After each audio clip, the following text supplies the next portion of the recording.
Buena música en la portada musical de Tarde en Casa. Ya lo decía en los inicios, que hoy nos acercamos este jueves de salud al parasitismo intestinal y que estaría conversando con el doctor Ángel Arturo Escobedo Carbonell. Y voy a permitirme decir todas sus cargos y especialidades, que son varias. Especialista en segundo grado en microbiología, además máster en epidemiología del Instituto de Gastroenterología y máster en periodismo. Bienvenido, amigo. Gracias por llegar, sabes que es un placer siempre compartir contigo. Hemos conversado muchísimo en la radio, también fuera de los micrófonos. Qué suerte tenerte en televisión y que sea aquí en De Tarde en Casa. Para mí, tú sabes que es un placer, por supuesto, y que sea con esa frecuencia que la hacemos, que lo hemos hecho en otros momentos, en otros escenarios, y hemos trabajado juntos en lo que es la promoción y la prevención de determinados riesgos y de enfermedades también. El tema de hoy es bien interesante. Me habías dicho que muchas personas te habían contactado con el objetivo de que abordáramos el tema del parasitismo intestinal y ciertamente es un tema muy recurrente debido a que es frecuente en nuestro medio, dadas las condiciones que tenemos. Sabes que el calor, determinadas condiciones higiénicas favorecen la presencia de este tipo de problemas y bueno, de eso vamos a estar hablando. Por supuesto que sí. Yo decía que será una emisión, un jueves bien cargado porque hay muchísima información para compartir, pero además lo habían pedido nuestros televidentes y sobre todo la emisión de los jueves genera muchas preguntas, muchas interrogantes que vamos a estar respondiendo a lo largo del espacio. Doctor, veamos a ver si hay suficientes respuestas, ¿no? Por supuesto, yo sé que usted las tiene, yo sé que usted tiene las respuestas y vamos a recibir esas preguntas e interrogantes de nuestro público. Por cierto, ¿qué es el parasitismo intestinal? A ver, el parasitismo intestinal, primero que todo, conocemos que existen parásitos en cualquier parte de nuestro organismo, desde los piojos que están en la cabeza, para las personas que lo tienen, por supuesto, hasta parásitos que pueden estar en la piel, pero también existe una localización un poco más frecuente en nuestro medio que es en el intestino. O sea, son los parásitos que se alojan en el intestino y que básicamente, bueno, pues generan un grupo de síntomas relacionados con trastornos gastrointestinales, aunque pueden alojarse en algunas glándulas anexas también. Por ejemplo, estamos hablando de parásitos intestinales y decimos, bueno, el oxíuro, o sea, el Enterobius vermicularis, que afecta fundamentalmente en el ciego, en el colon, pero que le da picazón, o sea, prurito anal a las personas, especialmente a los niños. Sin embargo, cuando hablamos de fasciola hepática, estamos hablando de un parásito que se alberga en las vías biliares, o sea, en la parte del hígado, y en ese caso ya no es el intestino puramente, pero al final entra por la vía digestiva y tiene que ver con la parte digestiva también de nuestro organismo. Pero al final son un grupo de parásitos que viven fundamentalmente en esta zona, en el intestino, tanto en el intestino delgado como en el intestino grueso. Exacto. Bueno, me imagino que sean muchísimos los tipos de parásitos que abundan, ¿no? Sí. En nuestro mundo. Pero ¿cuáles son los más frecuentes, doctor? A ver, los parásitos más frecuentes que tenemos nosotros en Cuba, estamos hablando de Enterobius vermicularis, por ejemplo, pero también que es el que conocemos básicamente como oxiuro, pero también está Trichuris trichiura, que se conoce más popularmente como tricocéfalo, y existen otros como Giardia, como Cryptosporidium, que en el caso de Giardia es muy recurrente, las personas tienen muchos mitos, de eso estaremos hablando en otro momento incluso, pero con respecto a Cryptosporidium, que la gente no lo conoce porque las palabras esas suenan un poco difíciles, bastante raras, y cuesta un poco trabajo de pronunciarlas. La realidad es que Cryptosporidium sí también es frecuente, lo que pasa es que por determinadas situaciones con respecto a su diagnóstico, bueno, pues pasan a veces inadvertidos, y el hecho de que sea autolimitado, o sea que muchas veces se cura solo, bueno, pues hace que las personas no lo conozcan tanto. ¿Se cura solo, sí? Sí, en las personas que tienen una inmunidad competente. Claro. Sin embargo, puede ser un riesgo para aquellas personas que tienen algún tipo de inmunodeficiencia, no bien tratada, por supuesto, y en ese caso pues puede tener algún tipo de desenlace, incluso desenlaces fatales. Doctor, usted ha mencionado algunos tipos de parásitos, ya hablamos de lo que es el parasitismo intestinal, pero ¿qué síntomas, qué alertas tenemos en nuestro organismo que nos indican que podemos estar padeciendo de esto? Mira, el parasitismo tiene su cosa, como yo siempre digo. Existe un problema porque muchas personas pueden tener parásitos, pero de manera asintomática. Quiere decir que no se enteran de que tienen parásitos. Y después, bueno, pues existen un grupo de personas que pueden desarrollar lo que es la enfermedad por el parásito. Alerta sobre su presencia el hecho de que la persona tenga dolor abdominal, que tenga diarreas, que pueda tener náuseas o vómitos, pérdida de peso. Estas son algunas alertas de la presencia del parasitismo. Sin embargo, pueden existir algunas otras molestias, como por ejemplo algún tipo de lesiones en piel, que son ya más infrecuentes, pero que también pueden alertarnos También el hecho de que la persona tenga algún trastorno del aprendizaje, estamos hablando especialmente de los niños.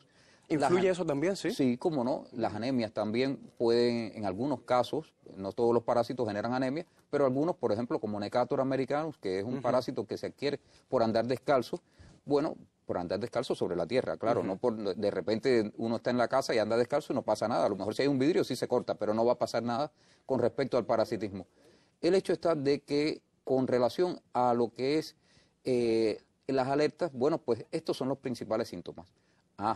Otros síntomas ya más específicos de algunas enfermedades parasitarias, por ejemplo, cuando una persona tiene oxiuro, bueno, pues tiene picazón en las márgenes del ano y lo despierta en la noche. Pero bueno, cada parásito tiene un grupo de síntomas que de alguna manera pues son más específicos a ese parásito y no a los otros que lo pueden acompañar dentro del intestino. Usted mencionaba que andar descalzo, por ejemplo, sobre la tierra pudiera ser una cuestión, ¿no?, que nos haga padecer del parasitismo intestinal. Pero esa es una sola. ¿Existen otras acciones que realizamos los seres humanos que nos pueden hacer portadores del parasitismo? Muchísimas, muchísimas. Realmente a veces uno se pone a ver y casi que se cree que uno está en riesgo 100%. Por ejemplo, tomar agua no hervida es algo que nos pone en riesgo. Y que es algo muy común que hacemos. Y algo muy común, porque, a ver, hay formas inadvertidas de uno tomar agua no hervida, porque a veces uno toma agua hervida porque uno hierve el agua. Pero vamos a ver, si uno no hierve el agua correctamente, bueno, pues está tomando agua que se calentó y se enfrió. Me refiero a que el agua tiene que pasar por un proceso de ebullición. Después que empieza la turbulencia del agua, hay que darle entre 5 y 10 minutos para que los parásitos se mueran, porque de lo contrario usted lo que hizo fue, llegó al calor de 100 grados, ebulle el agua, y si usted la apaga inmediatamente, usted lo que le dio fue como una especie de sofocón al parásito, pero no pasa nada. Hay que hervirla bien. Hay que hervirla bien. Pero lo mismo ocurre, por ejemplo, si usted, de esa misma forma, usted decidió cocinar sus alimentos, ya están bien cocinados, y después de eso, al día siguiente, cuando usted lo va a calentar, usted le echa un poco de agua de la pila, por ejemplo, al potaje. Vamos a decir, por citar solo un ejemplo, usted le pone un poco de agua y esa agua lo que hace es calentarse con el potaje, ya ese potaje no va a hervir y lo que hizo fue contaminar el potaje. Ya usted cuando lo sirve, ya usted está ofreciendo a la familia y a usted mismo un alimento que usted contaminó. Por lo tanto, fíjese cómo de alguna manera el hecho de que uno tome agua hervida tiene que tener en mente otras formas por las que el agua hervida, o sea, por la que el agua no hervida puede entrar a uno. Vamos a ver, cuando uno se ducha, por ejemplo, a veces traga agua. Cuando nada en una piscina, también puede tragar agua. Cuando se cepilla los dientes y lo hace con el agua ordinaria, pues también de alguna manera queda agua de esa y bueno, se mezcla con saliva, se traga y es agua que no es hervida. Otras de las formas que pueden, bueno, mira, vamos a seguir hablando del agua no hervida. El hielo que se hace con agua sin hervir, o el hecho de que uno se tome un trago o un cóctel en algún lugar que se hace con agua sin hervir, o un granizado. Es decir, estamos muy expuestos, sin dudas. Evidentemente. Viéndolo de esa manera. Viéndolo de esa manera. Pero bueno, no solamente son esas formas, o sea, puede ser a partir de andar descalzos, como había dicho, el hecho de comer determinadas verduras no bien lavadas o no bien elaboradas, la presencia de vectores en la casa, por ejemplo, las moscas, las cucarachas, que no es que sean como el mosquito que inoculan directamente, pero sí. Bueno, pues las moscas tienen avidez por determinadas materias, entre ellas las materias fecales, se posan en las materias fecales y después van volando y en sus patas van llevando formas del parásito, huevos, pueden ser quistes, lo dejan en el alimento que uno tiene a veces desprotegido y secundariamente, bueno, pues uno cuando se lo come... Sin darse cuenta, ¿no? Sin darse cuenta, claro, porque no se ve. O sea que mire cuántas formas pueden ser. Hay formas ya un poco más específicas. A veces uno dice, bueno, los parásitos estos nada más que se quieren por andar descalzo o a través de la boca. Y sí, puede decirse de manera, digamos que general. Pero hay otras formas también, porque hasta por contacto sexual. Y no precisamente estoy hablando de tricomonas, estoy hablando, por ejemplo, de giardia, de cryptosporidium, del mismo oxiuro, o sea, del enterobius vermicularis, que son parásitos que se pueden adquirir ciertamente por la boca, pero a partir de determinadas prácticas. O sea, cuando la persona pone la boca en las márgenes del ano de otra persona, bueno, a partir de relaciones sexuales, lo más común del mundo, bueno, pues nada raro es que si la persona a la que le hacen ese tipo de sexo tiene parásitos, bueno, pues la persona que efectúa la parte bucal, bueno, pues pone la boca y después con la saliva se traga todo ese tipo de parasitismo y bueno, desarrolla más adelante un parasitismo por Giardia o por Cryptosporidium, por cualquiera de estos agentes. Sin duda hay muchísima información para compartir esta tarde de jueves, yo lo decía desde los inicios, no solamente por el tema, sino también porque sé que el doctor Arturo Escobedo es muy buen conversador, muy buen anfitrión acá, en lo mismo en la revista Tarde en Casa que en los espacios de la radio que he tenido la suerte de compartir. Vamos a seguir hablando del tema. ¿Seguro? Estoy seguro ya que están llegando muchísimas preguntas porque he escuchado el teléfono que tenemos acá en nuestro estudio y también he estado observando las redes sociales, tengo mi teléfono muy cerca de mí para compartir también esas interrogantes que lleguen a través de nuestras plataformas digitales. Vamos a disfrutar del Circo del Sol, ¿verdad? Un fragmento de esta sección que tanto gusta en nuestro espacio. Usted también le gusta el Circo del Sol, ¿verdad? Bueno, pues le invito a disfrutar solo unos segundos de este segmento que tanto gusta en la revista de Tarde en Casa. Adelante.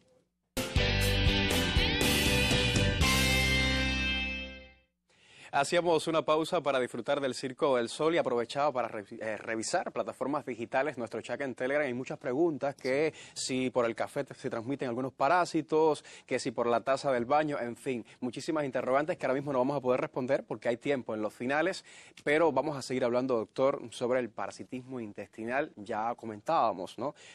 ¿Cuáles son las causas que pueden llevarnos a padecer del mismo? ¿Cómo sucede? En fin, pero yo quisiera saber sobre el tratamiento.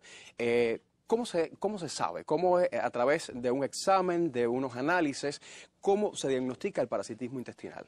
A ver, lo primero que tiene es que al ser intestinal, se supone que la persona, bueno, pues se le analicen las muestras que emanan del intestino y en este caso son las materias fecales.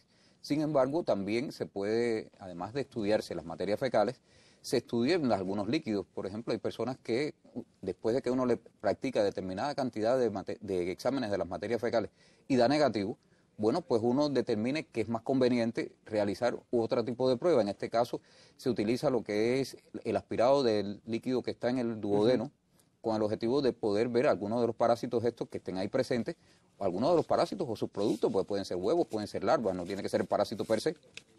Pero lo cierto está de que esa es una forma también de darle solución. Otra de las formas de darle solución, a veces es más reciente, por ejemplo el PCR, o sea, pruebas similares a las que hacíamos cuando estábamos estudiando, por ejemplo, la COVID. O sea, existe PCR para determinadas formas de parásitos. O sea, que las fórmulas pueden ser... Depende también, doctor, de cada tipo de parásito. También, claro. A ver, hay pruebas que son más fáciles, que son el examen morfológico que uno se sienta con un poco de muestra y mira al microscopio. Y ahí uno puede ver lo mismo el parásito adulto, que puede ver determinados tipos de formas de parásitos, o sea, sus larvas, sus huevos, sus quistes también. Sin embargo, lo que más ayuda, primero que todo, es la sospecha. O sea, el hecho de que uno tenga el paciente delante, que el paciente le diga los síntomas, porque eso encamina al médico o al terapeuta en general sobre el camino que debe seguir para poder hacer el diagnóstico. Usted me mencionaba hace un rato algunos síntomas y se parecen a otro tipo de enfermedades también, ¿verdad? Pueden a veces confundirse con otro padecimiento. Sí, por ejemplo, a ver, una persona acude con dolor abdominal, con molestias en general, y de repente uno dice, bueno, sabemos que vivimos en un medio que puede ser un poco adverso por el hecho de que hay mucho calor, porque a veces los alimentos se echan a perder y demás.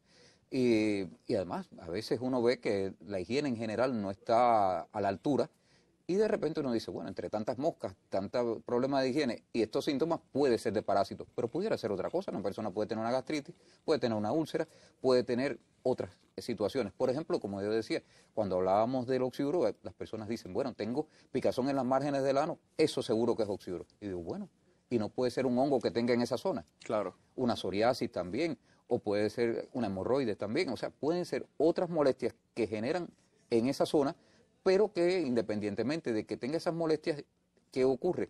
Hay que hacer un diagnóstico diferencial, por eso es importante hacer las pruebas diagnósticas estas que estoy refiriendo, por ejemplo, exámenes de las materias fecales, exámenes del líquido que está contenido en el duodeno, u otras, bueno, cuando son más específicas, como estoy diciendo, el PCR, en determinados lugares de investigación. Por eso es importante volver a lo de siempre, no automedicarse. Hay que ir con el especialista, hay que hacerse los exámenes correspondientes para descartar, bueno, si es parásito, pues justamente buscar el tratamiento adecuado. ¿Podemos hablar de un grupo de personas, un grupo de individuos que son más propensos a padecer de parasitismo? Sí. Existen, a ver, el hecho de que uno esté en una región rural, de alguna manera lo predispone. ¿Por qué razón? Porque también existen, a ver, no es precisamente por vivir en la región rural, Claro. es simplemente por determinados comportamientos que existen en las regiones rurales que hacen que de alguna manera, bueno, pues sea más frecuente. Recuerdo cuando estuve trabajando en una comunidad en Pinar del Río, que yo me hacía mucha gracia porque, bueno, yo iba observando las cosas que iban haciendo y demás, uno estaba viviendo allí también. Claro. Y de repente uno veía que las personas se bañaban muy bien por la tarde, se vestían, se ponían, se cerraban su camisa hasta aquí arriba, pero de repente andaban descalzas. O sea, que andaban... Era parte también de su cultura. Es de parte su de la costumbre, cultura. claro. Y eso lamentablemente influye. ¿Por qué razón? Porque a veces ocurre lo que es el fecalismo al aire libre. O sea, cuando las personas tienen una urgencia y no tienen un baño cerca y están en un lugar de tierra y donde hay a lo mejor un matorral, lógicamente, bueno, pues van a darle satisfacción a ese problema. Sin embargo, cuando llueve, bueno, pues esas heces se deshacen, se unen con lo que es la tierra y secundariamente, bueno, pues los parásitos siguen su ciclo su ciclo evolutivo. ¿Qué hace entonces? Que si viene alguien y hace una labor de jardinería con las manos libres así, sin un guante, sin las manos desprotegidas, si andan sin zapatos, bueno, pues nada más fácil que el hecho de infectarse por algún tipo de parasitismo. Por lo tanto, muy bañado, pero descalzo por la calle, especialmente por los lugares de tierra, bueno, pues después yo cuando me sentaba al microscopio, pues veía una cantidad de parásitos y decía, bueno, que es justo que el parásito entre si le están abriendo la puerta. Claro. Y justamente, ¿cómo se comporta el tema del parasitismo intestinal en nuestro país? Abunda muchísimo. Usted lo decía de algún modo en los inicios, ¿verdad? A ver, es frecuente el parasitismo intestinal. De hecho, en este momento se está haciendo la encuesta nacional, o sea, se está trabajando en lo que es la preparación de la encuesta nacional para determinar la cuantía de parasitismo. Pero, por supuesto, tenemos antecedentes de otras encuestas que se han hecho y, evidentemente, sí, son frecuentes. No, por supuesto, a la misma altura, bueno, digamos, por ejemplo, del parasitismo que puede existir en regiones muy desfavorecidas del mundo, pero sí, el parásito sigue presente porque al mismo tiempo, si bien es cierto que tenemos una buena cobertura de servicios de salud, o sea, hay médicos para todos, hay hospitales, consultorios y demás, pero hay muchas condiciones que predisponen a la presencia del parasitismo y, lógicamente, si nosotros nos seguimos comportando de la manera que podamos infectarnos, pues nada raro que pues lo volvamos a coger. Bueno, vamos a seguir hablando sobre el tema. Ya decía que hay muchísima información para compartir. Nos queda muchísimo tiempo todavía porque hasta aproximadamente las 7 vamos a estar justamente por la señal del canal educativo. Le invito entonces a hacer un alto en nuestro diálogo. Iré entonces hasta la terraza para compartir con mi invitado de las noticias culturales. Usted no se vaya, siga con nosotros. Siempre de tarde en casa.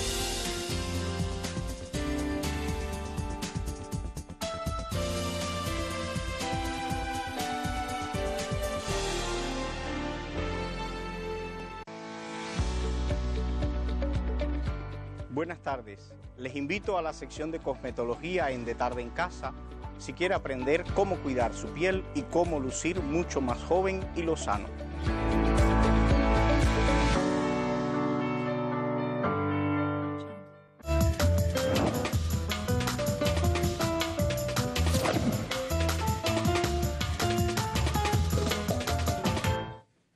Y sí, ya estoy acá en la terraza para compartir en nuestro segmento de las noticias culturales y recibo a Javier Agudo, joven artista visual, miembro también de la Asociación Hermanos 6, que llega hasta la revista para invitarnos a una exposición y contarnos sobre el proyecto Arte 92. Bienvenido, Javier. Muchas gracias por llegar. Un placer que estés con nosotros hoy en la revista de Tarde en Casa. Ya mencionaba que eres miembro de la HS y además coordinador general del proyecto Arte 92, un artista visual muy joven. Justamente de ese proyecto de Arte 92 me gustaría conocer detalles. ¿Qué es? ¿Quiénes lo integran? En fin, ese tipo de información que estoy seguro el público agradece a esta hora. Sí, claro. Arte 92 es un proyecto sociocultural que ya es categoría nacional en diciembre del año pasado. Es un proyecto que además de hacer itinerancia por toda la ciudad, radica en La Víbora, en 10 de octubre. Es un proyecto que existe hace más de 7 años y a partir del 2019, después que pasó el tornado en la zona de Jesús del Monte, decidimos hacer un festival de cultura comunitaria que se llamó Jesús del Monte y a partir de ahí empezamos a coger más visibilidad como artistas urbanos. Somos actualmente 6 artistas, un colectivo plástico, pero ya tenemos una sede ubicada debajo de la Casa de la Cultura de 10 de octubre, en el sótano. ¿Y eso se encuentra exactamente dónde? Eso es exactamente en la calzada de 10 de octubre, esquina Carmen. La antigua Casa de los Condes de Parra es conocida así también.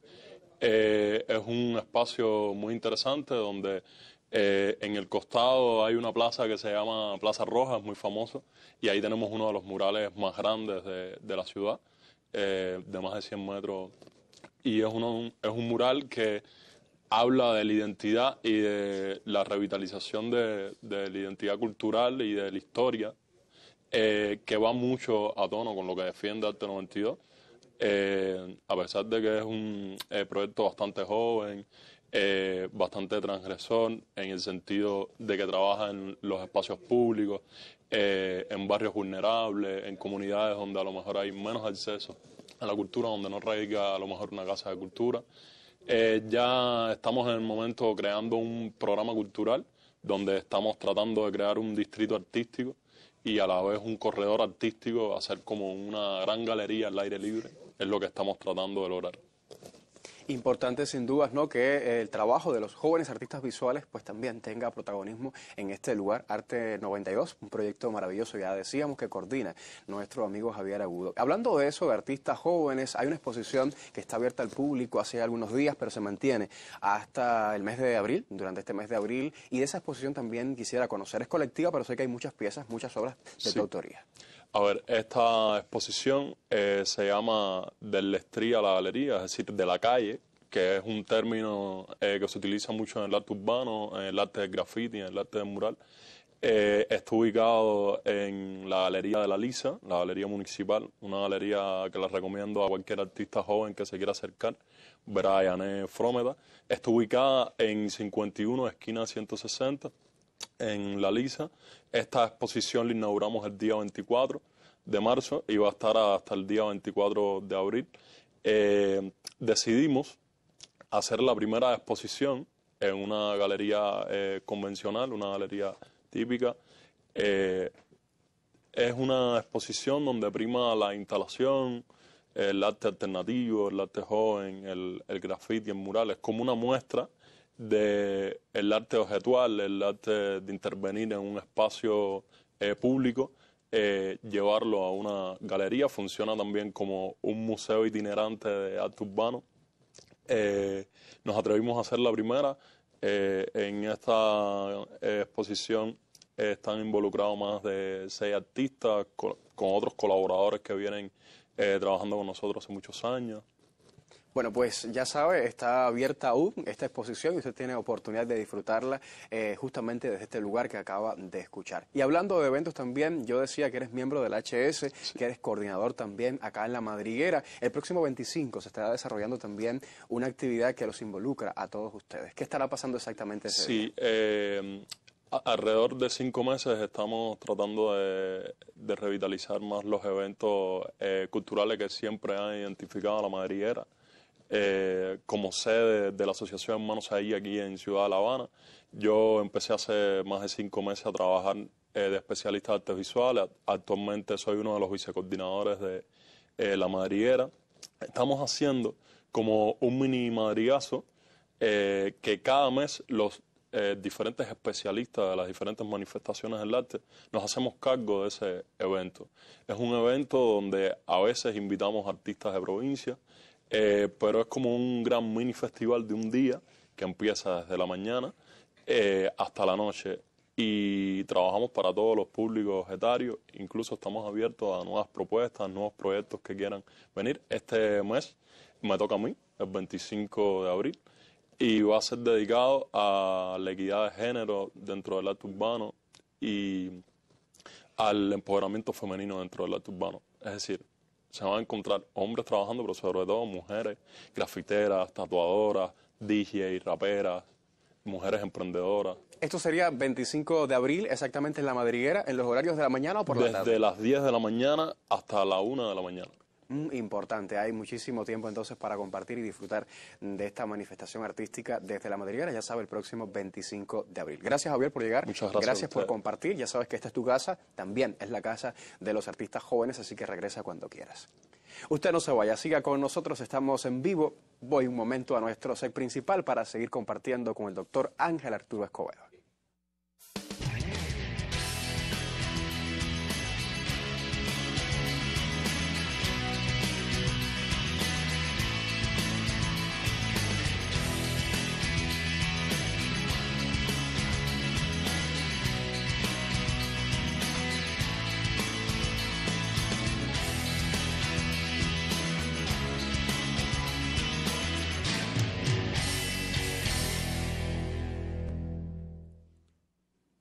Y sí, ya lo decía, sobre parasitismo intestinal, continúo conversando con Ángel Arturo Escobedo Carbonell. Carbonell, porque hay que decir el apellido de la mamá también, que aprovecho para mandarle un beso grande a esa señora hermosa que estoy seguro nos está viendo hoy, ¿verdad? Seguro, seguro. Sabes que ella te admira mucho, te quiere mucho. Pero además, como usted está aquí hoy, más motivos tiene para ver la revista. Ya, a ver, motivo doble.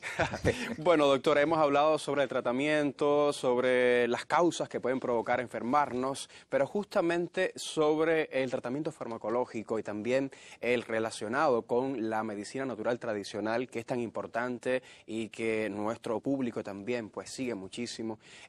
¿Puede ayudarnos? Sí, cómo no. Sí, sí. A ver, primera parte, el tratamiento, a veces las personas piensan que cuando han tenido un tratamiento para parasitismo, bueno, pues que para los parásitos se toma lo mismo siempre. Y la realidad es que no. Si bien es cierto, es que en fecha más reciente se han utilizado medicamentos que tienen un alto impacto en el parasitismo porque tienen un espectro mucho más amplio. O sea, cuando yo estudié, que hace un tiempito ya, bueno, pues existían medicamentos que eran este para este parásito, este para este otro parásito, este para este otro parásito, y entonces de repente complejizaba un poco la cosa.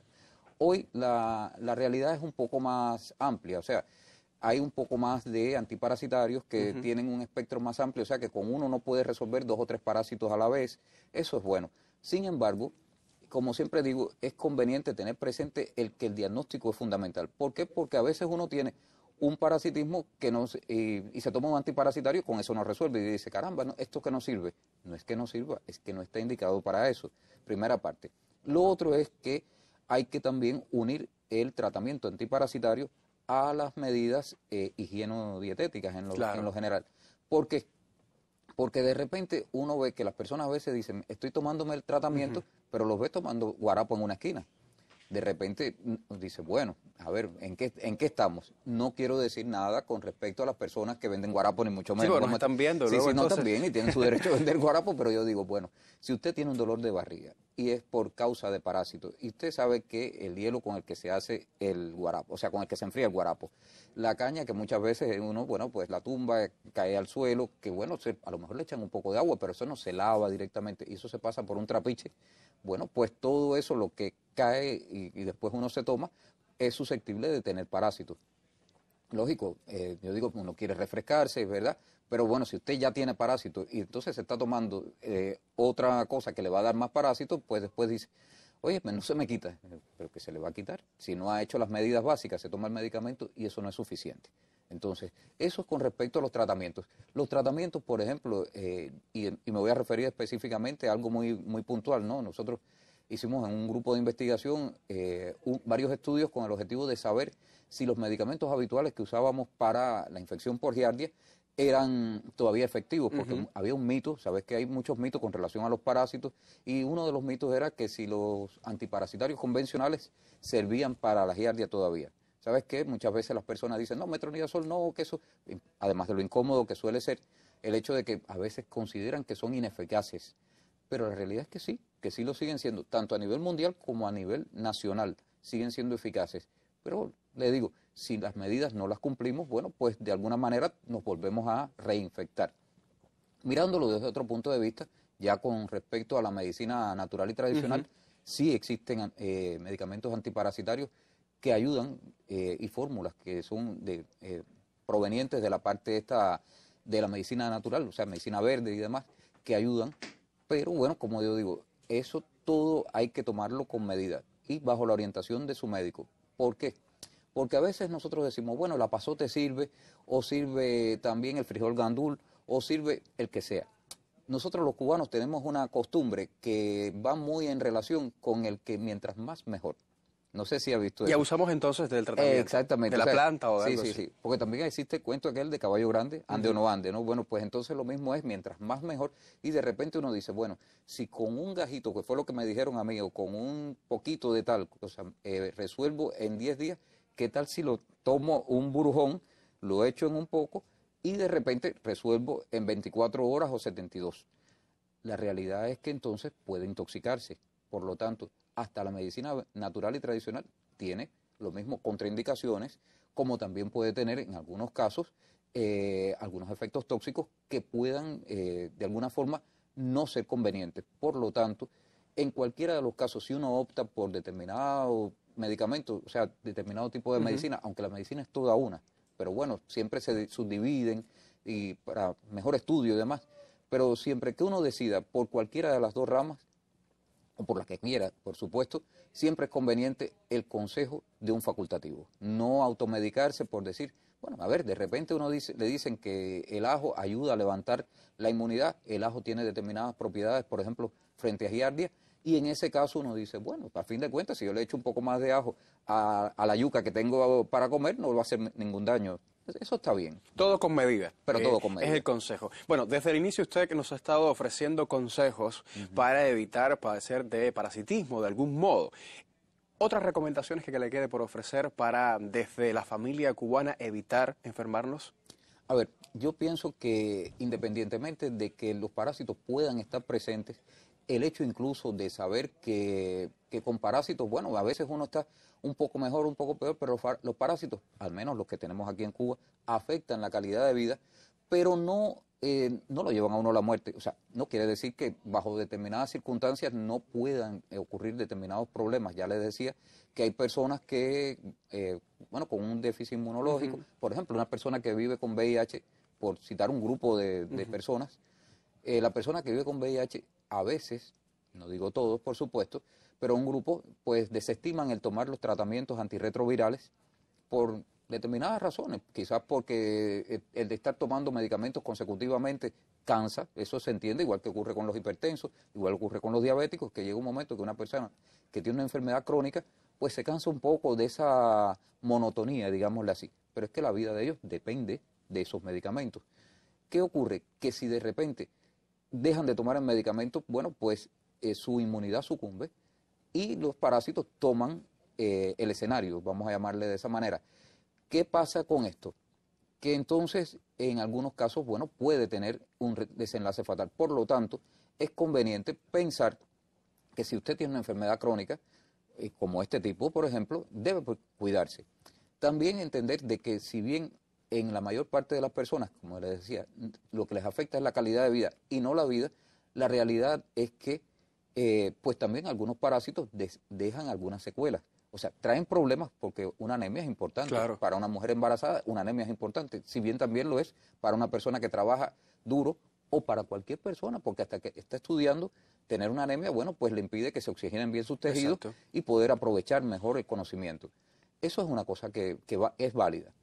Pero también pongamos, por ejemplo, que yo digo, bueno, si uno con un parásito vive, también si no lo tuviera, viviría mejor. Mucho mejor, claro. Entonces, pues vale la pena tratar primero de no tenerlo y si uno lo tiene, pues quitárselo. Y si ya se lo quitó, no volverle a abrir la puerta para volverlos a tener. Es importante, si lo tuvo, por favor, y logró pues salir de eso, pues curarse, trate de no hacer nada que pueda llevarlo otra vez a padecer de parasitismo intestinal, que es el tema que hemos estado hoy colocando, ¿no?, en antena, gracias a la presencia de nuestro amigo el doctor Arturo Escobedo. Seguiremos hablando porque ya le decía, hay muchísimas preguntas que estoy seguro han llegado a través de la vía telefónica y también por plataformas digitales. Será en unos minutos porque ahora voy a la sección del día. Estimados amigos, si quieren seguir junto con nosotros conociendo sobre el patrimonio artístico nacional que tenemos en nuestro museo y que exhibimos y atesoramos orgullosamente en nuestros museos a lo largo del país, quédense con nosotros aquí en De Tarde en Casa con nuestra sección dedicada al patrimonio cultural, donde podrán disfrutar del conocimiento y de la sabiduría del trabajo de muchos de los especialistas de nuestro museo.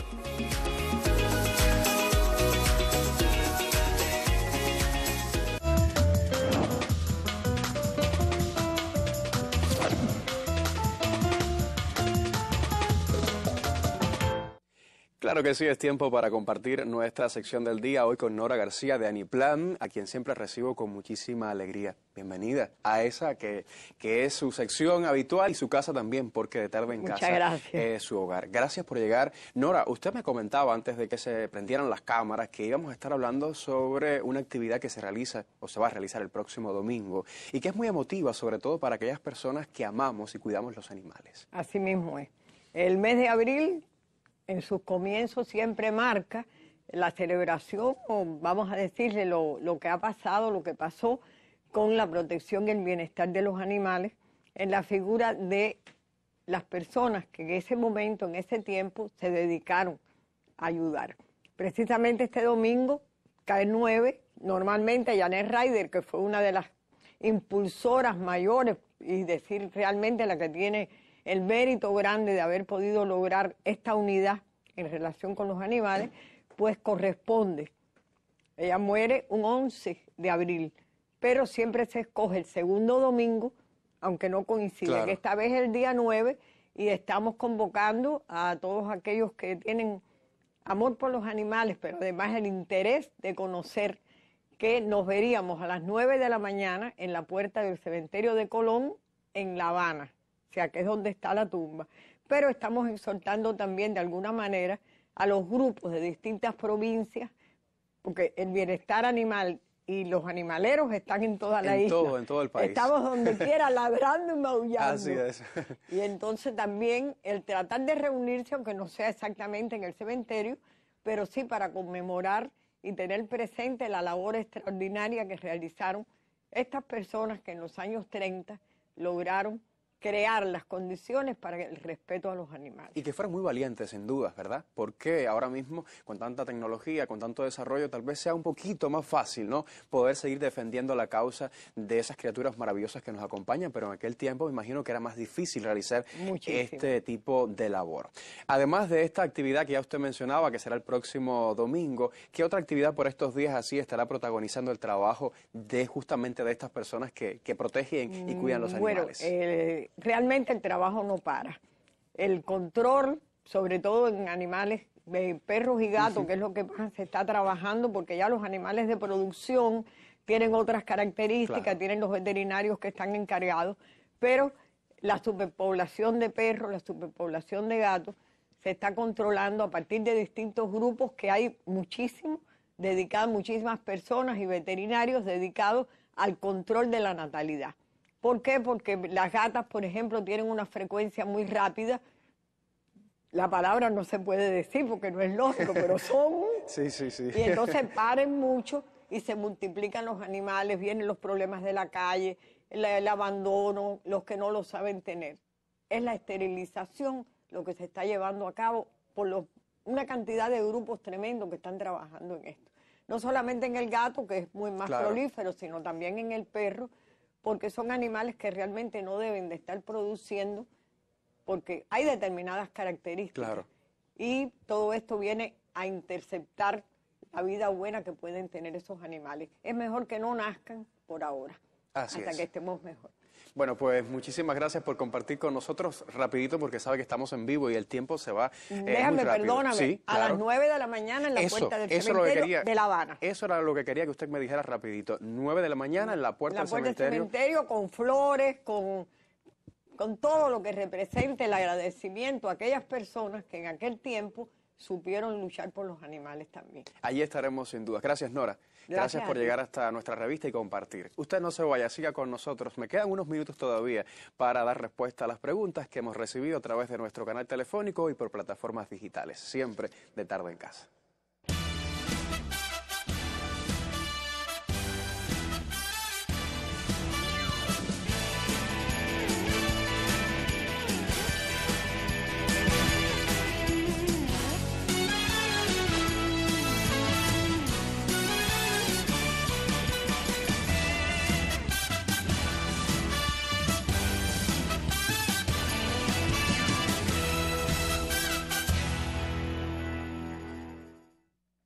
Ahora sí, listo ya para compartir saludos, también felicitaciones, reportes de sintonía y sobre todo muchas preguntas que hemos estado recibiendo a través de plataformas digitales. Doctor, yo se lo decía en los inicios, hoy va a ser un día complicado. Sabe que a mí los jueves siempre me provoca un poco de estrés porque me duele no poder responder ni un 10% de las preguntas que llegan porque son muchísimas interrogantes y lamentablemente el tiempo es muy corto para poder responder a todas las preguntas, pero bueno, una buena parte vamos a tratar de hacerlo, ¿verdad? Usted me va a ayudar con eso.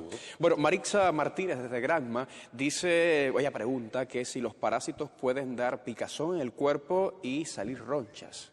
Sí, en algunos casos sí. Ciertamente algunos parásitos no es lo más frecuente. Aclaro que es eso para Marixa porque realmente existe a veces un mito de que todo lo que tiene ronchas y picazones, bueno, pues tiene que ver con parásitos. Y la realidad es que no. Se han hecho estudios, de hecho, y se ha visto que existe un sobredimensionamiento de este problema. Pero bueno, sí, es verdad, existe un reducido número de personas que pueden desarrollar ronchas, que pueden desarrollar molestias en la piel a partir de las infecciones parasitarias. Claro, tengo más preguntas. Por ejemplo, Elder González desde Pinar del Río dice, ¿es verdad que la semilla de calabaza es buena para los parásitos, es decir, para combatirlos? ¿Y cuál sería el tratamiento? A ver, la semilla, es que vuelvo a lo mismo, la semilla de calabaza es algo que se puede comer sabroso como se puede comer también, por ejemplo, el maní. Hay personas que la tuestan, sí. Que la tuestan y se la comen así, y hay quien la pone solo al sol y también se la come, o sea que es agradable. También tiene efectos frente a determinados parásitos, por ejemplo, frente al oxiduro también tiene su acción. Y bueno, de esa manera puede resolverse. Esa puede ser una alternativa. Lo importante, por ejemplo, que va a tomar este tipo de tratamiento, debe entender de que el oxiduro no se trata solo la persona que tiene la picazón, se tiene que tratar todas las personas que están en la casa. Por lo tanto, tiene que comprar una calabaza grande, ¿no? Bueno, es importante de esa manera hacerlo entonces. Rapidito, una promoción que no puedo olvidar porque me la enviaba nuestro productor Alexei, es que el grupo de teatro Abril está celebrando su aniversario número 11, invita a toda la familia, en especial a los más pequeños, al espectáculo El Viaje de las Luces. Y será bajo la dirección de Maciel Dueñas, todos los sábados y domingos de abril, justo a las 11 de la mañana en el Teatro La Proa en Carlos III y Retiro, justo en la entrada derecha de la Plaza de Carlos III. Ahí está la invitación. Hay más preguntas. Sí. Isabel Borges se comunicaba a través de plataformas digitales, pregunta que si por la taza del baño también podemos contraer parásitos. No, sentarse en una taza del baño no, porque al final el parásito entra por la boca. O sea, o entra por la boca o entra por las manos, como ya había dicho, pero cuando uno está en contacto con la tierra o por la planta de los pies, nunca va a ser por ahí. Importante, entonces espero que haya quedado complacida nuestra buena amiga. Amelia Cobas desde Holguín, ella pregunta si el oxuro en los niños le puede dar picazón y qué síntomas pueden aparecer. Sí, en los niños puede dar picazón en las márgenes del ano, pero también puede ser que dé incluso molestias porque el oxuro, como animal vivo, bueno, pues empieza a reptar, o sea, empieza a transitar por otras zonas cuando sale de las márgenes del ano y puede dar picazón también alrededor de los genitales, especialmente en las niñas, puede incluso dar vulvitis, o sea, inflamación de la vulva, del área genital, porque el oxiduro arrastra en su tegumento, o sea, en la parte más externa de él, bacterias que vienen del intestino, y cuando la niña se rasca, empieza a romper esa piel, a dañarse, y empieza entonces una especie de flujo, o le ocurre así, digamos, que alerta a las personas, le ponen tratamiento y se resuelve. Muy bien. Daisy Cardosa desde Telegram dice que recientemente le detectaron a su hijo Helicobacter pylori. ¿Lo dije bien, doctor? Sí. Dice, mi pregunta, ¿se aloja en la parte superior del intestino? ¿A qué tiempo empiezan a aparecer los síntomas? ¿En qué momento? A ver, primera parte, Helicobacter no entra dentro del grupo de los parásitos, entra dentro del grupo de las bacterias. O sea que eso de todas formas se lo va a responder, por supuesto. Helicobacter es una bacteria que puede estar lo mismo en el estómago o puede estar en el duodeno, o sea, en determinadas áreas del intestino delgado en general. Ahora, ¿qué tiene? En muchas personas puede tener una forma asintomática y no tener ningún tipo de problema. Y en algunos casos, bueno, pues desarrollan algunos de los problemas relacionados, entre ellos gastritis o incluso cuadros de úlcera, que es con lo que más se ha relacionado este tipo de bacterias.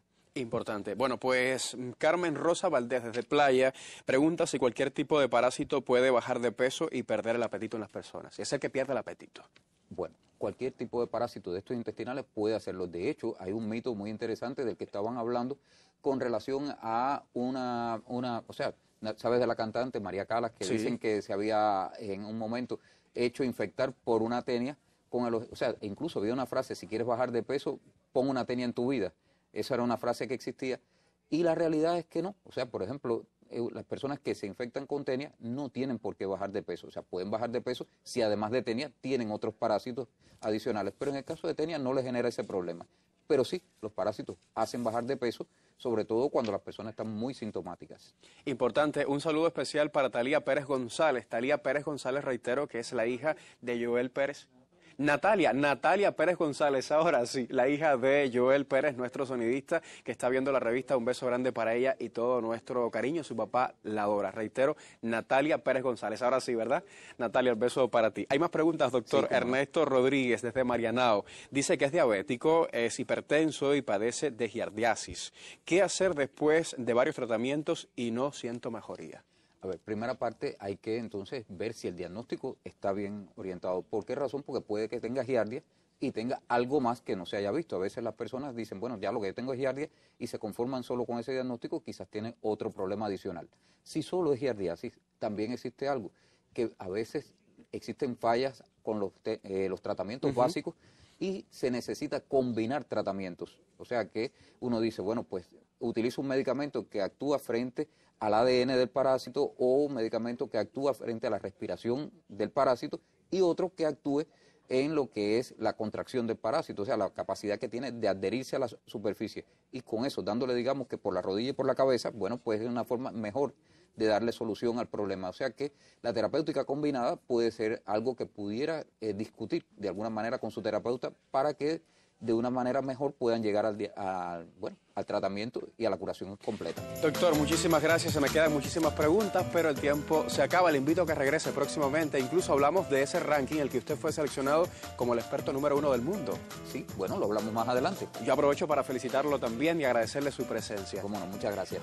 Un placer siempre. Usted, amigos, recuerde que mañana viernes estaremos regresando puntuales 6 de la tarde por la señal del canal educativo para disfrutar una vez más junto a Raquel Malledo de esta revista que para serles útil lo tiene todo o casi todo. Muy buenas tardes.